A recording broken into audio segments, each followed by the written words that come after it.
Good evening. Thank you for joining us for tonight's Inspiration webinar. Inspiration Software is the embroidery software line of G7 Solutions and designs in machine embroidery. Our Inspiration Software line includes My Block Piecer, My Quilt Embellisher, Perfect Embroidery Pro, Perfect Stitch Viewer, and now the new Word Art in Stitches. Tonight's webinar features our PEP, or Perfect Embroidery Pro, featuring Artwork Appreciation 101. We have a wonderful team assisting us tonight. Dory, Manager of the Tech Support, Nancy R., Chris L., Lisa Knight, one of our educators, and I would like to present you to our family member, Katherine Artines, our lead artist for the evening, who will paint us a picture. Thank you, Dory. Good evening and welcome. When people think of digitizing artwork, they think first of the kind done from an image like a JPEG or vector art. But tonight, we're going to take a look at the basic artwork and shaping tools we're given and make sure you know how to use them. Now, no groaning for these tools. I love these tools. And hey, this is Artwork Appreciation 101. In the 201 level in August, we'll take a look at the backdrop, the magic wand, and the types of images. However, to work with all of those, you need to be very comfortable with the artwork tools. What better way to learn the tools than to create something fun with them? Tonight, it's all about flip-flop fun. Here we go. When we're in our screen in Perfect Embroidery Pro, the Artwork tool, we're going to travel up to the standard toolbar at the top, and it is this tool right here, has the pen on it with a green circle and an orange square. You'll notice it has a drop-down arrow. If we click on that drop-down arrow, you see the pin, rectangle, ellipse, triangle, and diamond. All but the ellipse are polygons, which are geometric shapes having 3 or more sides, usually straight. We'll start with the rectangle. As we bring our mouse over to the screen, you see now we have the rectangle tool, and to use it, we're going to click and drag. I'm holding my mouse down, and as I drag, I let go, and I have established the rectangle. If I click and drag, as long as I don't let go of my mouse, you see that I can shape that rectangle in any size and shape that I'd like. I can even go ahead and overlap those pieces of artwork if I'd like. To get a perfect square, you're going to hold down your Control key, which I'm doing right now, and drag the same situation as you did with the rectangle, and here we have a perfect square. We'll go back to our tool, the drop down, we'll take our ellipse. When we work with an ellipse, same procedure, you're going to do a click and drag and let go. And as you do a click and drag, as long as I continue to hold that mouse key down, I can do so until I get the shape of the oval that I would like. If you would like a perfect circle, once again, you're going to hold down the Control key and drag, and you get that perfect circle. Going back to our tool, we'll use our drop down. This time we'll play with a triangle. If I click and drag and let go, you see that I get the triangle. The same concept, if I click and drag, as long as I do not let go of the mouse, I can alter the shape of that triangle until I'm happy with its shape. As a little bit of review for you, this triangle will draw an isosceles triangle, which means 2 sides of those triangles are equal in length. You see, it doesn't matter whether we have a vertical triangle or a horizontal triangle, those 2 sides are equal. If you want a perfect triangle, once again, we're going to hold down the Control key and drag, and we get a perfect triangle, which is actually called an equilateral triangle because all sides are equal in length. We'll go get our diamond. Drop down the arrow, click on diamond. Same procedure, a click and a drag will allow us to create a diamond. As we hold down that or as we hold down our mouse key and drag, you can see that we are getting whatever shape that we'd like. If we hold down our control key, we'll do a click and drag, we get that perfect diamond, which actually is a square on point. Here we have all of our shapes. You'll notice that my mouse is still in drawing mode. I would go back to get my select key, and then I could play with any of these pieces of artwork by selecting them. Let's get a clean screen by clicking on New, and the tool we have not yet played with is the pin. Drop down arrow, we choose pin. And what this one does, it does differ a little bit from the shapes. I'm going to click and move my mouse and click, move my mouse, click. I am not dragging it. I'm simply moving my mouse wherever I'd like the next point to be, and I can click and create that line. If I do a right click, it ends the drawing. Notice that I am still in the drawing mode. If you take a look at what the mouse looks like. So I could continue to create with my pen objects. A right click will end it. You'll notice that this is an open shape. I did not close it. We can also create a closed shape. Click, click, click, click. And if I go back onto the original beginning point and click on that, right click to end, you see that I have a closed shape. Let's get the select tool, and with this one selected, if I right click, I can come down and convert it to a complex fill. I'll turn on my 3D, and you'll see that indeed it did fill that shape with thread. Notice that this is our open shape. If I click it, do a right click, convert to complex fill, notice that it also filled this with stitches. It will automatically close an open shape if you ask it to do a complex fill. If you think about that, that's logical. It can't fill something that's open. So the software will do that for us. You can also select any of your artwork, right-click, convert to run, and we could come over here to our properties and leave that as standard or theme or turn it into a motif, whatever it is that we would like to do, just as you would do normally. If I use my pen, and I'll go back and get that pen, and I'll click once to anchor it, I'm going to hold down my control key and watch what happens now to the points as you draw with your pen. Holding down control, if I click and click again, do you notice that it made this point a curve? And that if I continue to do that, I'm holding down my control key, and the points that I'm setting are now a smooth point. Right click to end it, just as we did above here with our straight points, but you see that you also have that option when we're talking about our lines. The reason that this pen is working in this fashion is because of the default that is set to simple draw. I'll go ahead and get my select tool. I'm going to take you for the first time under tools all the way down to general options.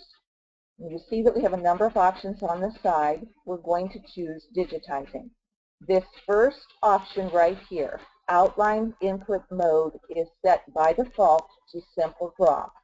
This is referring to the pen only, not the shapes, not the square, ellipse, and so forth, only to the pen. We're going to go ahead and use the drop down and change this now to a Bezier. One other thing while I'm here, I'm going to do the grid and turn on my snap to grid for what we're going to play with. Go ahead and OK that. I'll bring up a clean screen. And with the Bezier curve, again, it applies only to the pen. So I'm going to come back under artwork and choose my pen. Bezier was named after a mathematician who created these types of curves. He was working in the auto industry and using CAD. And these Bezier curves are based on a mathematical formula that assures a continuity within the Bezier curves. Take a look. If I click the first anchor and now I'm going to click. I'm still holding down my mouse. As I drag the mouse, notice what's happening to my curve. And notice too that those control handles, I can make them short, which gives me just a little bit of an arc, or if I drag them longer, I'm getting a deeper arc. And then if I come over here and click again, it gave me that under curve, and I can change that by clicking or dragging again with my mouse and clicking and dragging. And notice that we can get some very interesting points on this Bezier curve. This is one of those areas that a lot of times people will not play with because they don't know what a Bezier does or what they can expect, or they think they have no control over it. I would strongly recommend that you play with this on a clean screen, very much like what we're doing here tonight, so that you can get the feel of these Beziers. It's very easy. Let's create a leaf, just a small leaf. If I click to anchor that point, and now I want my upper side of the leaf, I'm going to click and drag until I like the arc or curve there. And then this will be the tip of my leaf, so I'll click, and I can make the point of that leaf. Do you see how I can play around with it? I'm simply dragging my mouse until I get a point that I want. I can come over here to the other side and click and drag and shape that until I'm happy. And then I can come back onto my beginning point and click on that, right-click to end, and you see that I have a leaf shape. So it's very easy to play with these as you work with your Beziers. You can get very interesting shapes. And if you're into abstract, you really can have fun by doing some very unusual points and so forth over. But it's really one of those that you want to play with a bit so you can get comfortable with it. I would like to show you one other thing with our Bezier. Bring up a clean screen, and I'm going to come down here and turn on my grid so we see our lines in the back. Use my zoom and back out to 100%. I'm going to show you how, by using the Bezier curve, you can make a perfect scallop very easily. I'll start here. Our scallops are going to be 1 inch high. You can see that that's how I have my grid set. I'll come here on an intersection and click for my first anchor point. Oops, got to get my pin in the new screen, so we'll take that pin, and I click to anchor, and then I'm going to come over 1 inch away and click and drag. Notice as I drag down, I'm making an arc, which will be part of our scallop. Here's the interesting thing. Remember we said that Bezier curves are equal, the curves themselves. All I need to do is come over here on my next grid mark and click once, and it automatically gave me this curve that matches the upper curve. This one's up, this is the lower curve. It did that automatically. So here, once again, I would click and drag until my arc is at the top, and all I need to do here is click on the grid. I'll put one more in there. Actually, I need a couple more for what we're going to do. So I'll click there, click to anchor the bottom, and then the last one I will click and bring my arc to the top and let go. And I'm actually going to right-click here to end my scallop on the down. That's, if you take a look at how we began it, we're going to end it the same way. So you see how a Bezier curve will give you that perfectly even scallop by just clicking and dragging and then working yourself across. Again, the grid is very helpful. We're going to leave this right now and come back to it a little later for one of our projects. What I'd like to do now is come back under Tools, come down to General Options. We're going to go back into Digitizing, and the third outline mode that we have is Freehand.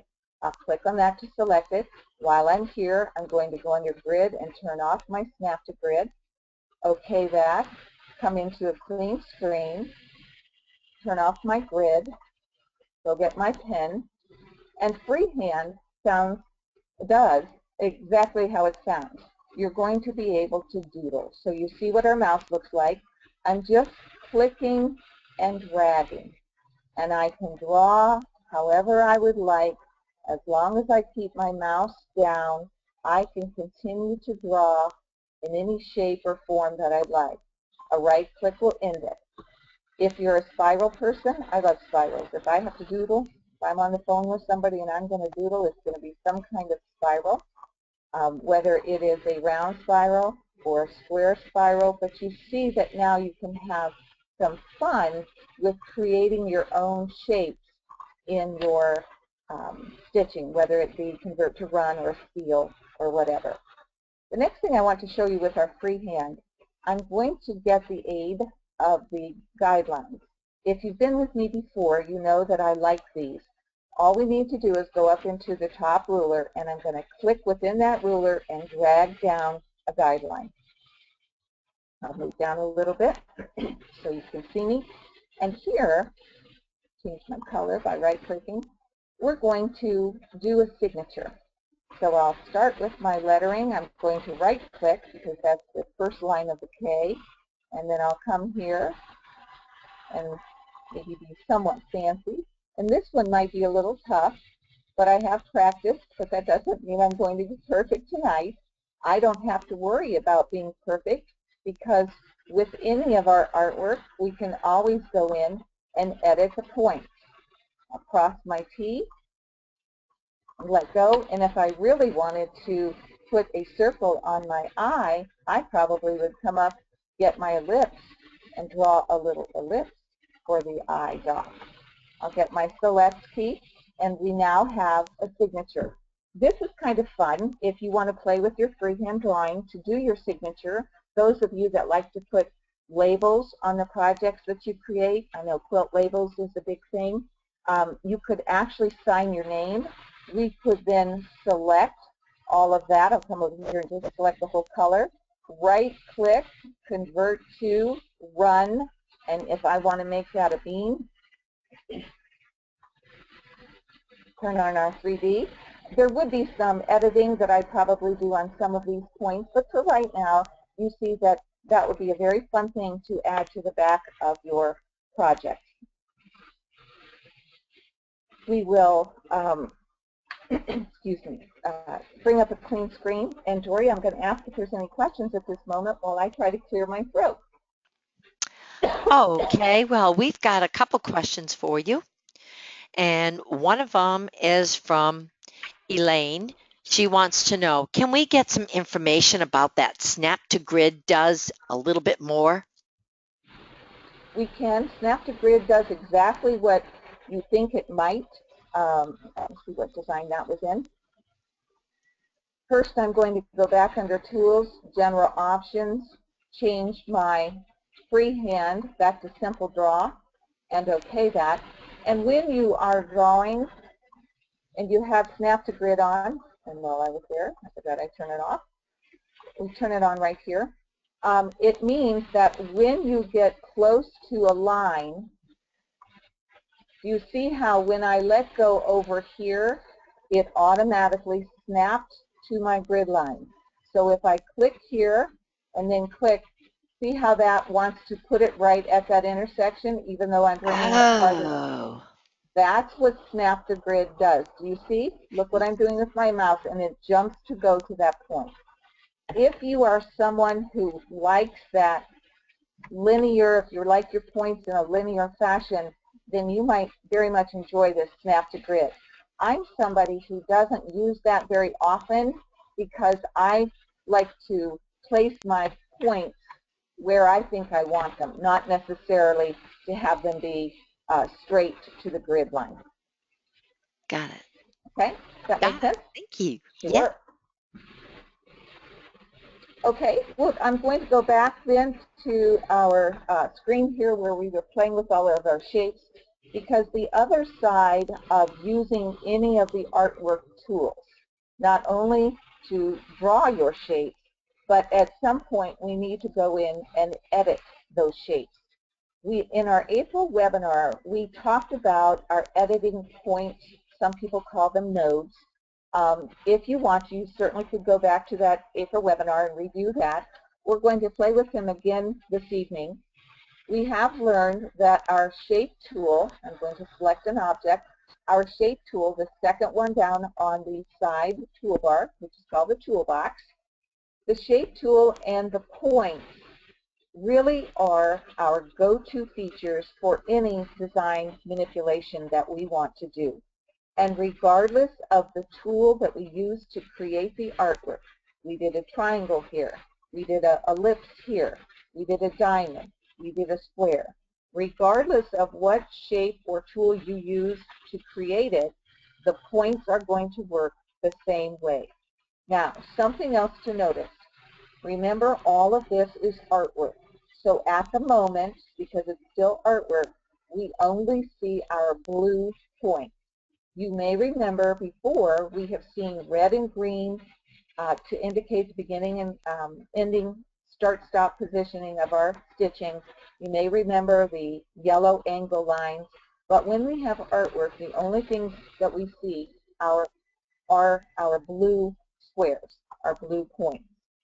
We also want to refresh the idea that this line of any shape we're talking about, this line, the path of the shape passes through those points, and the path changes direction at those points. Again, we see that very easily with the square, but you can also see it with the ellipse. The path passes through that point, and it changes shape on either side of that point. When we have a point selected, we then see the control handles. Now, we only see those control handles if the point is either a smooth point, a symmetrical, or a cusp. If the point itself is a line, such as on this square, we see no control handles. So line acts a little differently.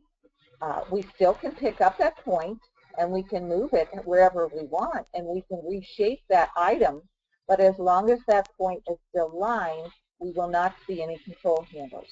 If I right-click that point and change it to smooth, you see two things. It does give us a curve, and it does give us these control handles. Now, with a smooth, the control handles will always be in a straight line. Even if I move one of them, those control handles are in a straight line. But notice what it does. It's going to change the path going into that point and coming out of that point. And it changes it based on the next point that follows it. So notice this side gets a little wonkier than this side because of that point right there. But that might be what you want depending on the shape that you are after. If we have a smooth point, we can also make that, let me do this a little differently, because this is already symmetrical, so you won't see the difference very well. So we'll do a right click on that point and change to symmetrical. The symmetrical also has a straight line for its control handles, although we can change the length of those handles. Notice that with symmetrical, this side matches this side up to the following point. So as much as it can coming out of that path that is symmetrical, it will keep those sides even.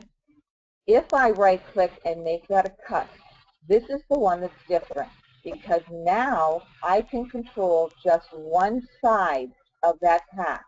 This is very much like clock hands. These control handles will now work independently of each other, so I can make that shape however I'd like it. These, again, are things that you want to play with to get more comfortable. You might not always get the arc that you want, but that's not a problem. We can always do a right click, add a point, and then drag that point up to give you a little bit more of an arc. So you have the line, the smooth, the symmetrical, and the cut. You cannot make a line. If a point is a line, you cannot make that a cut. I can click on that, but you see no handles. So that is the one thing also to remember about line, is line has no control handles and it cannot be a cut. All right, we're going to start playing with these tools. We've seen how to use them and how to make shapes, but it comes down to, well, what can I do with them? Sometimes people think these are too elementary, and that's not so at all, because what I want to have you see a little differently this evening is what you can do with these basic shapes. I have another design already started for us to save a little time. I have made a flower, if you will, and how we make that is we simply go get our Ellipse tool. I have my guidelines. Notice that I've dragged down from the ruler the horizontal line at 0, and I've also dragged my vertical line across and set it at 0. So here's my center point. What that does for me is allow me to create an ellipse that is somewhat even in placement. So I'm going to eyeball that and sort of center it. Maybe we'll come up a little more. Did you know that you can click up and zoom and type in your own percentage? You know that you have the drop down, and you certainly can use those, but if you want to come up just a little bit, you can always do that on your own. I'm going to right click on that to change our color. And the way I made this then is to create the size of the ellipse first. I came up here. You know that you can do a right-click copy, but you also have a copy-paste, 2 buttons right up here that make your copy-paste procedure very quick. So first I will click on Copy. It is now in the clipboard. I'll do a paste. The second one is right on top of the first one, so I'll just drag that down across from the first. It's already in the clipboard. I do not have to copy it again. So I'll do a paste, and I did a rotate, rotate. Drag this over to the side. I did another paste and one rotate and position it in the middle there. Did another paste and a rotate, rotate, rotate, and drag that into position. And you can see how I simply went around that and made that shape. Well, let's take a look at why we might want to do this. On a project that I did, I'll show you the whole project here. This was a series of quilt blocks that were a little bit on the artsy side for a class that I did, and I wanted some other way to join the blocks together instead of just sewing them in there with sashing or anything like that. I've used jewelry before to put my blocks together, so I wanted something a little different and also a little faster so they could do it on their embroidery machine. So if I zoom in a little bit, we'll see a closer look. Here is the flower out of that same shape that we just did. It's simply a series of ellipses that overlap, and I made all of that a bean stitch, and I simply stitched it out. The way I did that was to hoop up some kind of water-soluble, and then I prepared the fabric. It was 2 of the same type of fabric, wrong sides fused together, so a double-sided fusible to fuse those together, and I laid that fused sandwich on top of my hoop and simply retrieved 8 of these flowers so that I could put them together and secure the blocks together. But here we see how very easy this kind of thing can be used in the projects that you find yourself doing.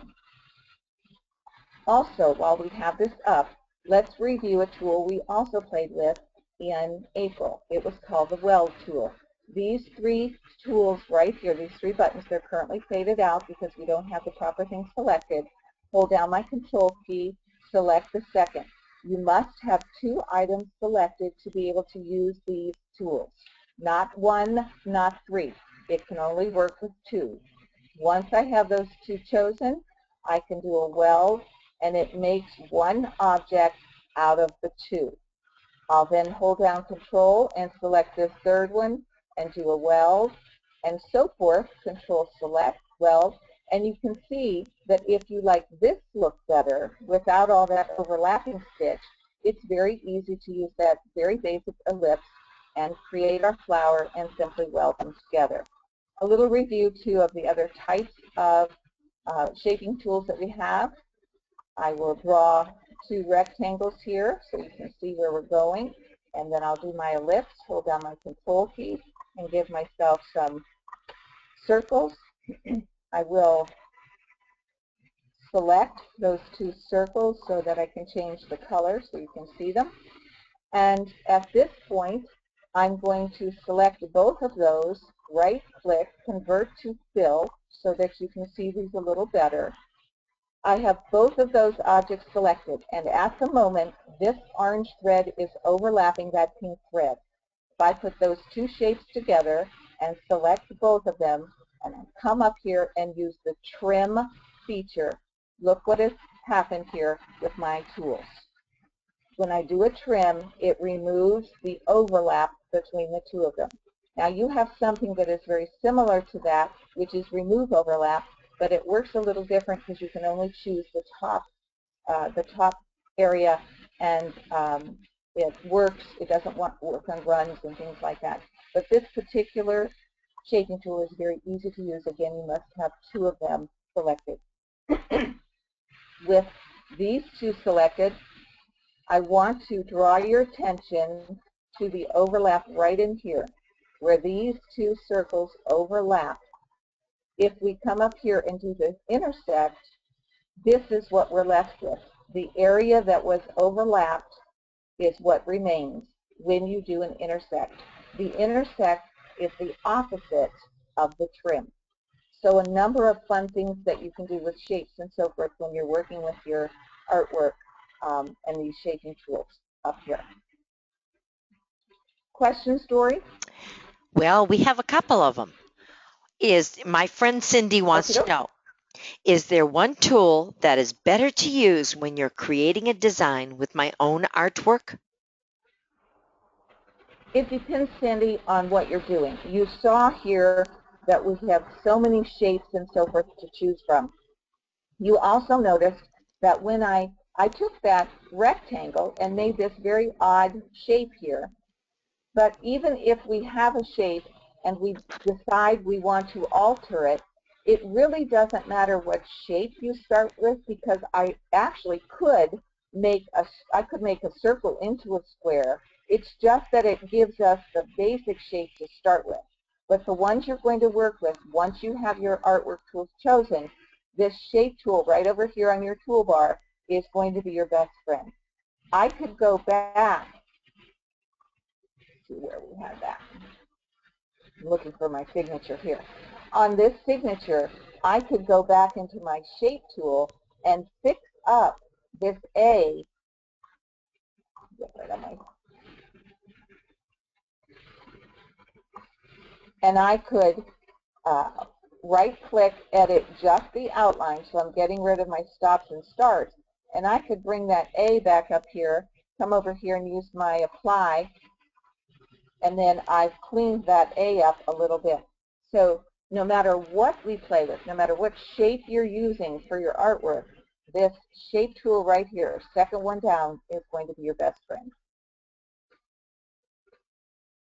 Okay, my friend Vicki asked a question. She wants you to demonstrate adding and removing branches of a line, please.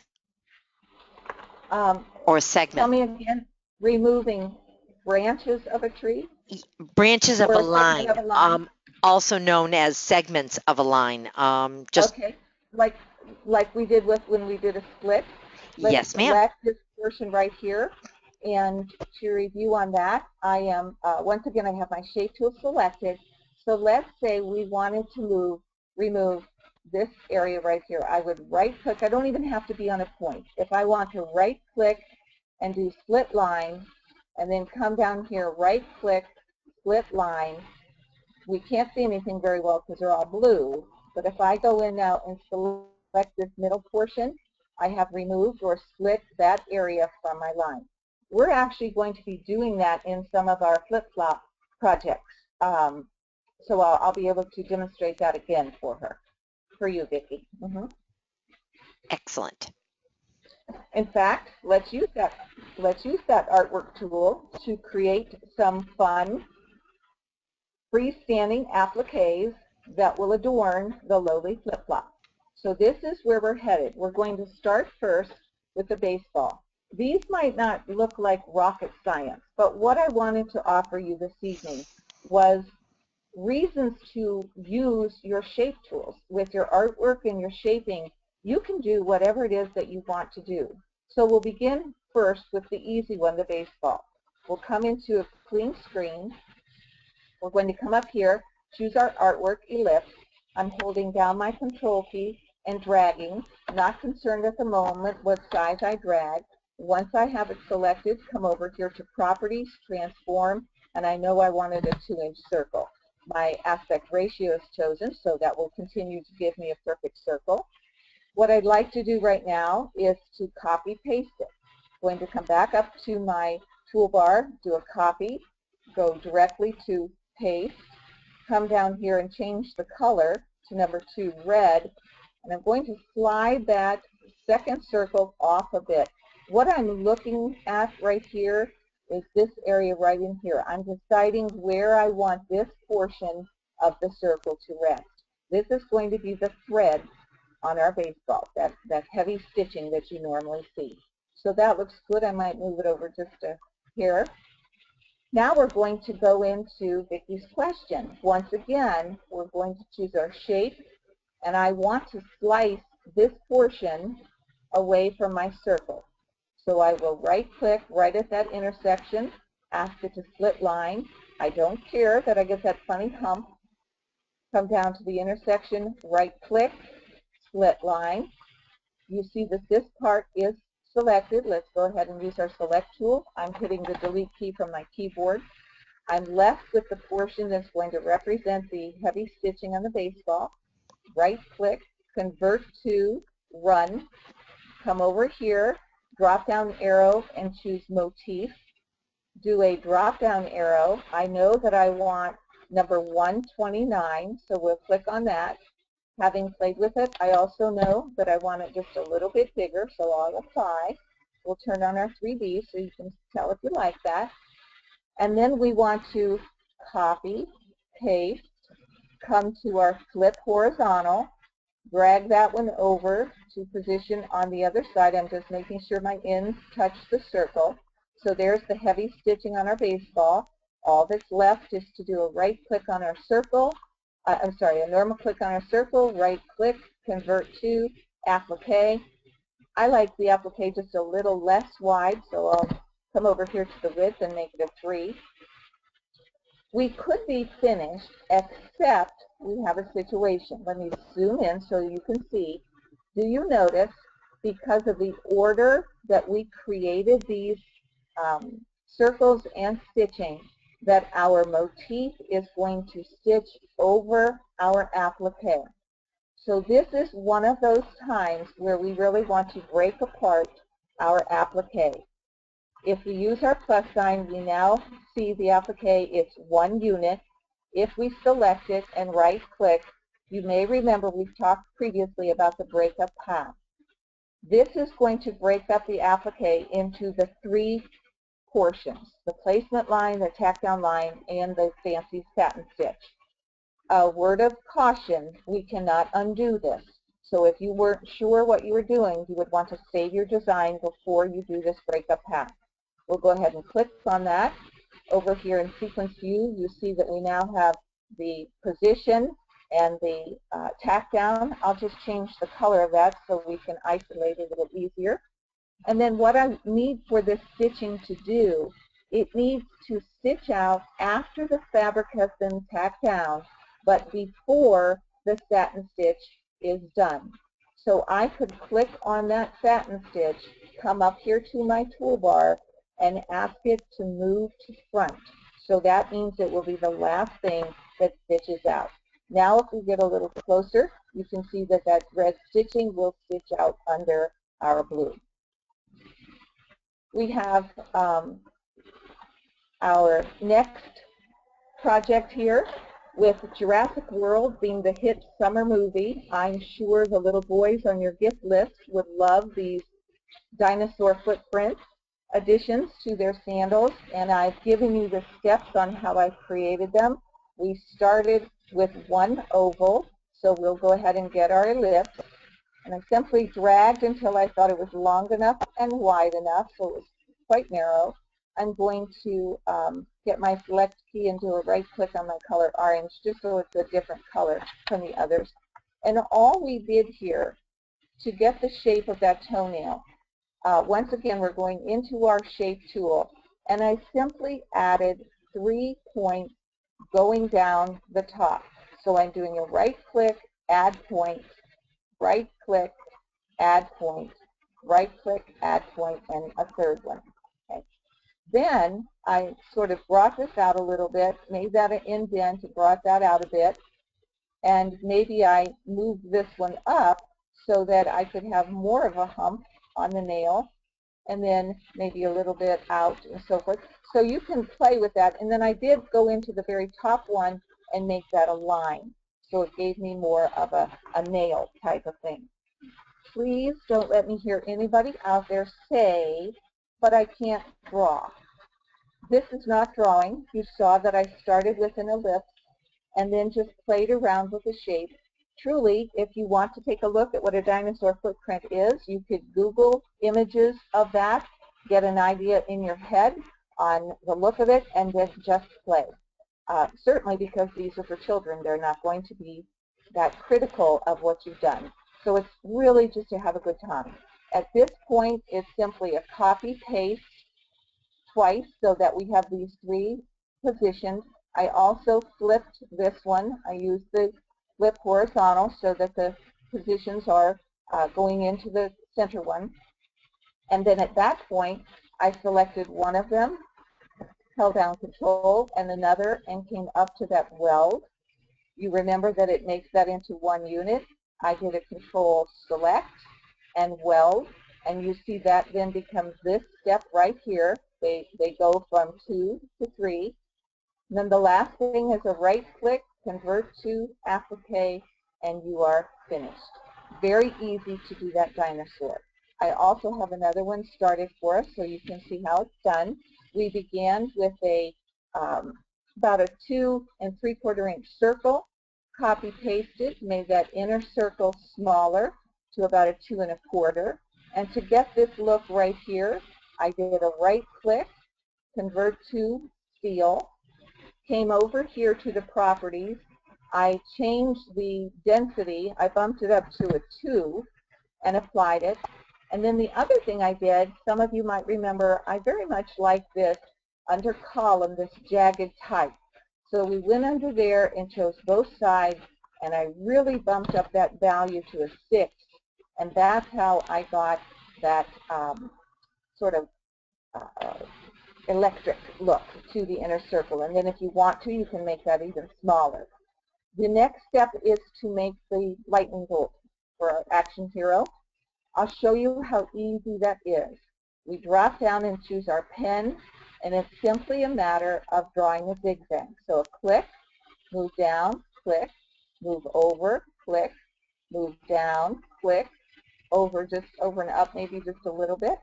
And I can tell that I have my snap to grid on. I forgot to turn that off. See how I can't just go where I want to? So I'm going to click, come down to my zigzag, go up a bit, and then a right click to end. And that's how easy that zigzag is, that lightning bolt. Now what I actually did for the project is I copy-pasted that lightning bolt, and the first one I left as just a straight stitch. That became my applique position, and then the second copy-paste, I made it into a bean stitch, so I left it as raw edge applique. But do make sure that it's inside your circle. The final thing I did was to type a word, bring that down, come over here and get your text editing tool, and then I can get my black diamonds and drag that word POW in whatever position that I like on my patch, and you can play with that however much you like. And what we end up with, again, just to show you, here is our action hero. So you can tell how this is a raw edge, and the words will stitch over everything else. So we've done these three. At this point, I will stop and ask again if there's any other questions. I have a couple things left to show you. Super. We have a question from Deborah, and she wants to know, how are you attaching your flip-flop embellishments to your flip-flops? Deborah, it's a great question, and I hate to do this, but I'm going to go into more depth at the very end, because once we create these, I actually will show you how I stitch them out.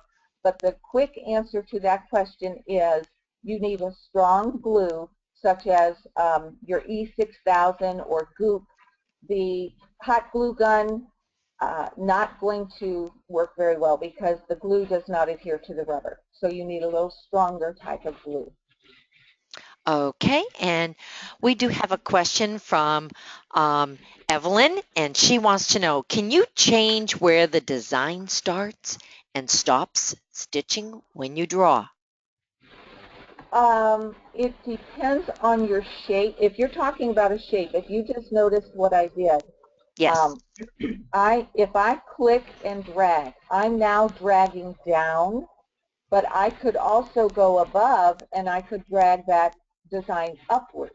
So in essence, the artwork doesn't care where you are stopping and starting the design, especially now with the triangle. Remember that those two sides are going to be equal no matter how tall or narrow I make that triangle. Those two sides are going to be equal. You always get that type of triangle. If you are using the pin, of course, since you are simply drawing, you have total control over where you are starting and stopping that design. But in one of the shapes, it really does start at the top of the shape, and I have a tendency to always drag down into the right. Perhaps you drag down into the left. There's no right or wrong there. It's just a matter of not letting go of your mouse until you're happy with the shape. The start and stop doesn't play a big part until you add stitching to it, until you convert it to something. Okay, thank you. Okay, you're welcome. This one we're going to work with our watermelon. Just to refresh you on the look of that, this is what we're after right here. So as we begin, I did actually start with a triangle, and with that triangle, I'll go in and make the size. I will remove the aspect ratio because my sizes, the width and height, are different. Width, I want 4. Height, I want 3. I'll apply that and back this out just a little bit so you can see it. And with that triangle created, I will do a copy, paste, drag the second one down. What I'm watching right now when I'm dragging down, I'm taking a look at how wide this area right here will be. That's going to represent the rind of my watermelon or the outside skin. This inner triangle will be the flesh of the watermelon, the pink part. I'll go ahead and right-click on my pink color and then choose my first one. I might as well go ahead and make it green. I'm not thrilled with this light green, so I'll click on that and choose a limey green, OK it, and then right-click to add that. While I'm here, we're going to do some maintenance on our watermelon. As it stands now, you see that that's a full line. If we turn that into an applique, this is going to be a satin stitch that I do not want behind the flesh of the watermelon. So what we need to do, again going back to Vicky's question earlier, we are going to split this line by right-clicking at the intersection, doing a split line, right-click at the intersection, split that line. I want to get my select key, select the portion I don't want, and then my watermelon, inside watermelon is chosen. I might as well go ahead and fix that by clicking that point and dragging it up, clicking that point and dragging it up into position. While that is selected, I'm going to right-click and make that a smooth point. To be honest, I did stitch this out my very first time with triangles, but I ended up not liking the extreme point up there, so I liked this smooth part of the watermelon better. Both of those are now fixed, so I will go ahead and right-click, convert to applique, turn on my 3D so you can see it, and you can see that what we've done here with the line down here was a very good. We will make this watermelon a little bit more realistic. Let's go get our shape tool and select the pink. And I will zoom in on this so you can see what we're doing here just a little bit. Get that shape tool again. I'm going to add a couple points down here because we're going to put a little bite out of our watermelon. So I'll do a right-click, add point, right-click, add point, right-click, add point. I'll click on that center that I've added and drag it up a little bit. And if I come over here to apply, you can see that we have put a little bite out of our watermelon. If you want that smooth a little bit, perhaps we could do a symmetrical and apply it and come out here and widen it. You see, all I did is grab a handle and widen that arc, and then that smoothed that out a bit. One last thing we'd like to do to add to the realism of our watermelon, let's come up here and choose our ellipse again. And I'm going to click and drag to make a seed. I'll get my select key. I'm going to click on purple to change that to black and right-click it. Come over here to my shape key. I'm going to make that point a line so that it looks a little bit more seed-like. Before I go any further, I'm going to go under my general options, grid, turn off that snap to grid, which is causing my points to move too specific. All right, here's our seed. I'll select it, right-click, convert to satin, and we now have one seed. We'll go ahead and copy, paste, move that other seed where we want it, paste again, and depending on if you want 3 seeds or 5 seeds, whatever it is that you want to drop around your watermelon, you go right ahead and do so. But you see that we now have our watermelon and how very easy that was to create with just our basic artwork tools. They really do allow us to have fun. Now, there's one other one that we want to work with, and it's going back to our, let me find it, here it is. I will get our select key and delete that snap to grid thing that we were playing with. Okay, let me show you where we're going with this so you have an idea that's easy for you to follow. We are going to make this one right here. It is one-sided, so you can adhere it to one side of the strap. But you see our perfect scallop. So with that in mind, let's go back to our purple or our perfect scallop here and back out just a bit so you can see what I'm doing. It's selected. I'm going to come up here and copy, paste. I'm going to change the color of that second one so you can see what we're doing. I'm dragging it down just a bit, and I want to come back up here to my flip vertical and drag it down just a bit more. What I'm looking for is the amount of space that's between those two scallops right there. I want it there to be enough for the fabric to still be in place and the satin stitch and so forth. All right, what we need to do now is to close this scallop. I have two sides. They are perfectly symmetrical. The easiest thing to do is to go up and get my pen and click on this point here and move down and click on that, right click to end it. Do the same for this end, click, move my mouse, click, right click to end it. I will take my shape tool and put a right click, add point, move that out just a hair so that I can arc it. And sometimes if you can't grab that button, I'm going to come over here, I'll go grab that again. I'll do an add point and drag that out. Let me zoom in here, make sure I'm getting a hold of that. Oops. And I want to drag that out ever so slightly so that I have a little bit of a smooth end and not so much of a flat end. This one's giving me fits here. There we go. Right. All right, let me zoom out for you. Turn off our grid, and you see our scallop. This area right here is selected, so I'll take my select key, hold down on my control key, and I've chosen that top scallop. Come all the way to almost the end of your toolbar, hit your combine. Those two are now combined. I hold down control, choose that last area, combine it, hold down control, choose my bottom scallop and combine. And what I've done now is to make that one unit. I can right-click, convert to applique, turn on my 3D, and then let's back out just a little bit here so you can see what we're doing. To add a little fun inside those scallops, I went up to your symbols, use the drop-down select. These are in alphabetical order. I'm going to first get my flamingo. I double-click him, and he is a click and hold down your mouse until you drag to the size that you want. Very, very much like our artwork tools that we've been playing with.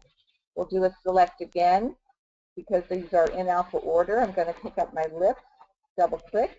I know I want those right there. Select again. Come down. My solid heart. I can click and drag, and maybe click and drag another. And then finally, our sunglasses, which are towards the bottom. And actually, to me, these are not sunglasses. They're really just glasses. But I'd like to make them sunglasses. So look at another way that you can use your artwork tools. Here's the design already done. I've blown it up quite a bit here. But let's get our pen. Use that, and I'm going to come down to number 11, the black. Right-click on that to choose that color. And now what I'm going to do is simply to follow the inside lens, the shape that's already given to me there. Right-click to end it, and I'm clicking and dragging, or not dragging, clicking my point in that area, and I'm trying to go faster, so I'm not quite at the very end. But I will right-click to end, select those two, actually both of them, right-click, convert to satin, and now we have made them sunglasses by putting in the inside lens. We certainly can click on these and drag them to whatever we want. If you want to change the colors of your any of the articles, you can. A little bit too much red there for me, so we'll go ahead and change some of those colors. But by doing that, you see we have ended up with this particular shape on our strap. So again, remember that was your Bezier curve. I really don't want you to shy away from it. I'd like you to play with that and get comfortable. Now, to answer, I believe it was Deborah's question, how did I do all of this? I have just bare bones pictures to show you the procedure to create these appliques freestanding for your flip-flops. So at this point, I have hooped up some water-soluble. The very first thing you'll do is stitch out the outline of the applique, which is your applique position. Then what I did, because these are freestanding applique and I wanted a little bit of body on them for the flip-flops, I floated underneath the hoop a piece of the stiff craft felt that you can get from any of your craft stores. If you don't have the stiff, you can certainly just use the craft felt or maybe some medium weight interfacing like Deco Bond or something like that to give it some body. So that is floated underneath, making sure that you have covered all area of stitching. We then put on the applique fabric, again making sure that all the stitching has been covered. You will stitch out the applique material tack down stitch, which we have done here. You will trim away, remove the hoop from your machine, and trim close to your stitching. Try not to cut your stitching. You'll also want to flip that hoop over and trim away from the craft felt or your interfacing. Trim that away as well. Then put the hoop back on and finish stitching. And at that point, you're going to remove your design from your hoop and cut away most of the wash away stabilizer. You can get close, but again, don't get too close so you don't want to snip those stitches. You certainly can soak your design, but this is, very often this is the way I do it. I have a very saturated sponge. It is very wet. And then I will simply just sort of move or roll my design edges over that wet sponge. And you can see right here that it has started to dissolve. This way, you only get a little bit of the design wet. You don't have to soak the entire design. Now, certainly this would not work if you had freestanding lace or something like that where you would have to soak the entire design. Once you have removed all of the stabilizer, as I said, I did use a heavy-duty glue, the E6000 or goop glue, something that will adhere to the rubber.